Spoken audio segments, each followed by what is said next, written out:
is politicized and centralized control of the security in the United States Capitol. This can be seen through the implementation of fines for not wearing a mask on the House floor. It can be seen through metal detectors to enter the House chamber. And it can be seen through the extended closure to the public of the United States Capitol and the People's House. And unfortunately, it appears that this trend of politicization is getting worse.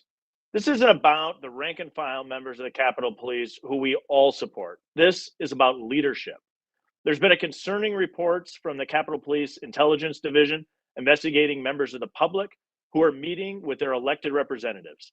There's also allegations that USCP is even investigating a lawmaker and photographing their office. It was discussed earlier.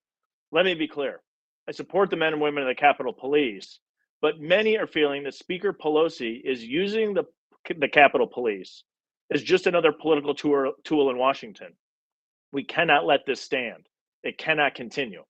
Mr. Bolton, in Chief Manger's reply to my letter regarding the published report about Capitol Police reviewing citizens meeting with their members of Congress, she requested you to investigate the reports, in particular as it relates to the Intelligence Division. Have you begun this investigation? And do you have any updates for us at this time? Wouldn't be able, yes, we have begun on both counts of the open source review as well as Congressman Newell's request. I can't give you an update at this time. It's ongoing, so I will hold any information until we have completed our investigation. But they are a top priority for my office, and we are working diligently to get those reviews completed. I appreciate your efforts in this regards. Maybe you can answer this question. Let me break them down. One is it regards the oversight of citizens meeting with their members of Congress. Are you receiving full cooperation, or are you meeting any resistance? I'm receiving full cooperation from the department. Okay, and then as it relates to the investigation of a member of Congress who has alleged that individuals from Capitol Police came in, photographed evidence, that investigation you noted is ongoing. Are you receiving any resistance during that investigation, or are you receiving cooperation? We're receiving full cooperation at this time.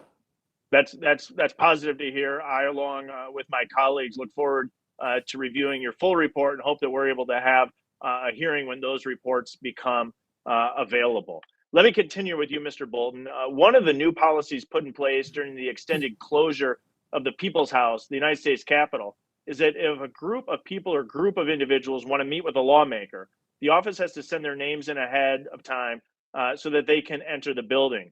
Mr. Bolton, in your opinion, is there a security purpose or need for this type of closure? Well, it depends on what you're speaking. I think now that may be outside of my immediate purview, that those names are being submitted to the House Sergeant of Arms. So that's not within my purview of that.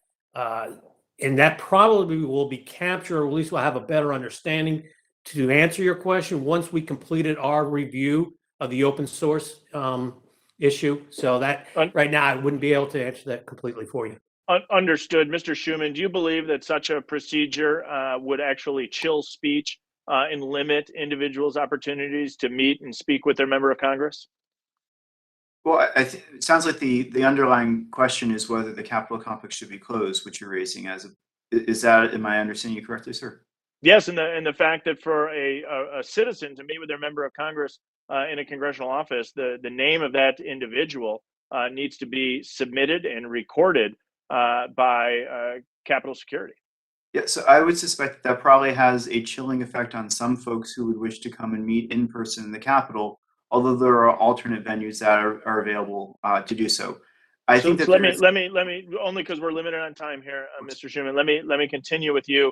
The Sergeant at Arms, Mr. Walker, has mentioned in recent testimony that he's exploring implementing an insider threat program. Are you aware of any similar type of program ever been implemented before in the United States Capitol? Not in the Capitol, no, sir. And are there particular concerns with such an implementation that you would have in the United States Capitol, in particular in the legislative branch? Yes, if implemented badly, like we saw, for example, recently with the Department of Commerce, an insider threat program could basically spin out of control. The concern. So I appreciate your concern. You highlight my concern. So, Madam Chair, here's my concern. The security apparatus of the United States Capitol, I think, is continuing to be politicized by Speaker Pelosi. There's a lot of questions. We're having a good conversation here. All of us support the men and women of the Capitol Police, but we're challenged by some of the leadership decisions we're seeing here in the United States Capitol. Appreciate you holding today's hearing. I hope we have more of these in the near future. Gentleman yields back. Mr. Aguilar is recognized. Thanks, Madam Chair. Thanks to our witnesses for being here and for participating. Let me try to get